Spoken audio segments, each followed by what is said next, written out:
of uncertainty, if not actual doubt, regarding the nature of his mission. His naturally developing human mind did not yet fully grasp the reality of his dual nature.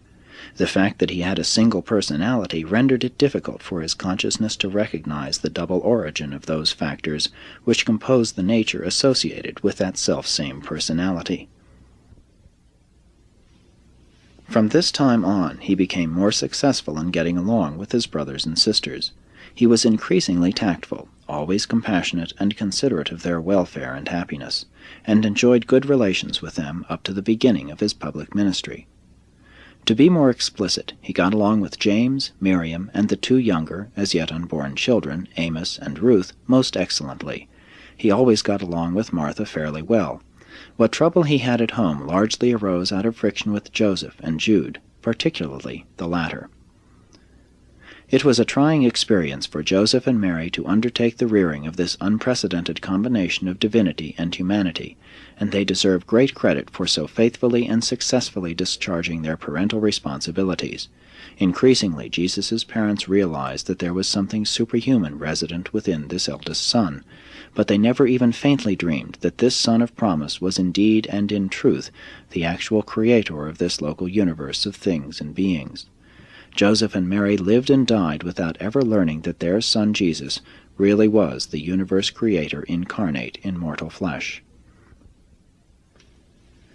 This year Jesus paid more attention than ever to music, and he continued to teach the home school for his brothers and sisters. It was at about this time that the lad became keenly conscious of the difference between the viewpoints of Joseph and Mary regarding the nature of his mission. He pondered much over his parents' differing opinions, often hearing their discussions when they thought he was sound asleep. More and more he inclined to the view of his father, so that his mother was destined to be hurt by the realization that her son was gradually rejecting her guidance in matters having to do with his life career. And as the years passed, this breach of understanding widened. Less and less did Mary comprehend the significance of Jesus' mission, and increasingly was this good mother hurt by the failure of her favorite son to fulfill her fond expectations. Joseph entertained a growing belief in the spiritual nature of Jesus' mission, and but for other and more important reasons, it does seem unfortunate that he could not have lived to see the fulfillment of his concept of Jesus' bestowal on earth. During his last year at school, when he was 12 years old, Jesus remonstrated with his father about the Jewish custom of touching the bit of parchment nailed upon the doorpost each time on going into or coming out of the house, and then kissing the finger that touched the parchment. As a part of this ritual, it was customary to say, "The Lord shall preserve our going out and our coming in, from this time forth and even forevermore." Joseph and Mary had repeatedly instructed Jesus as to the reasons for not making images or drawing pictures, explaining that such creations might be used for idolatrous purposes. Though Jesus failed fully to grasp their prescriptions against images and pictures, he possessed a high concept of consistency, and therefore pointed out to his father the essentially idolatrous nature of this habitual obeisance to the doorpost parchment. And Joseph removed the parchment after Jesus had thus remonstrated with him. As time passed, Jesus did much to modify their practice of religious forms, such as the family prayers and other customs. And it was possible to do many such things at Nazareth, for its synagogue was under the influence of a liberal school of rabbis, exemplified by the renowned Nazareth teacher, Joseph. Throughout this and the 2 following years, Jesus suffered great mental distress as the result of his constant effort to adjust his personal views of religious practices and social amenities to the established beliefs of his parents. He was distraught by the conflict between the urge to be loyal to his own convictions and the conscientious admonition of dutiful submission to his parents. His supreme conflict was between 2 great commands which were uppermost in his youthful mind. The one was, "Be loyal to the dictates of your highest convictions of truth and righteousness." The other was, "Honor your father and mother, for they have given you life and the nurture thereof."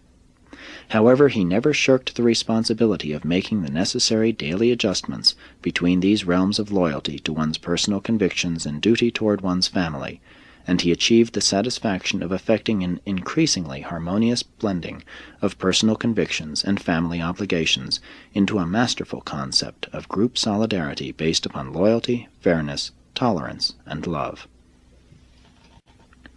5. His 13th year, A.D. 7. In this year the lad of Nazareth passed from boyhood to the beginning of young manhood. His voice began to change, and other features of mind and body gave evidence of the oncoming status of manhood. On Sunday night, January 9, A.D. 7, his baby brother Amos was born. Jude was not yet 2 years of age, and the baby sister of Ruth was yet to come, so it may be seen that Jesus had a sizable family of small children left to his watch care when his father met his accidental death the following year. It was about the middle of February that Jesus became humanly assured that he was destined to perform a mission on earth for the enlightenment of man and the revelation of God.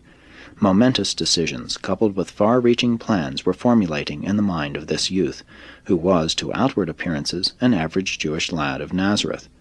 The intelligent life of all Nebadon looked on with fascination and amazement as all this began to unfold in the thinking and acting of the now adolescent carpenter's son. On the first day of the week, March 20, A.D. 7, Jesus graduated from the course of training in the local school connected with the Nazareth synagogue. This was a great day in the life of any ambitious Jewish family, the day when the firstborn son was pronounced a son of the commandment, and the ransomed firstborn of the Lord God of Israel, a child of the Most High, and a servant of the Lord of all the earth. Friday of the week before, Joseph had come over from Sepphoris, where he was in charge of the work on a new public building, to be present on this glad occasion.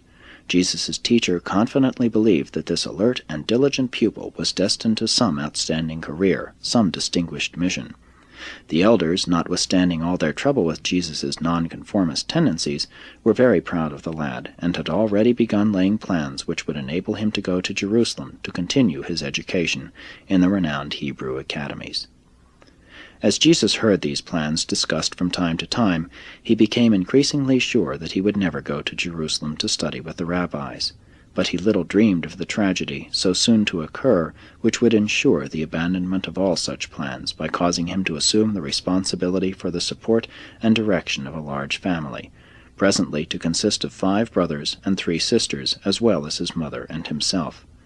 Jesus had a larger and longer experience rearing this family than was accorded to Joseph, his father, and he did measure up to the standard which he subsequently set for himself, to become a wise, patient, understanding, and effective teacher and eldest brother to this family, his family, so suddenly sorrow-stricken and so unexpectedly bereaved. 6. The journey to Jerusalem.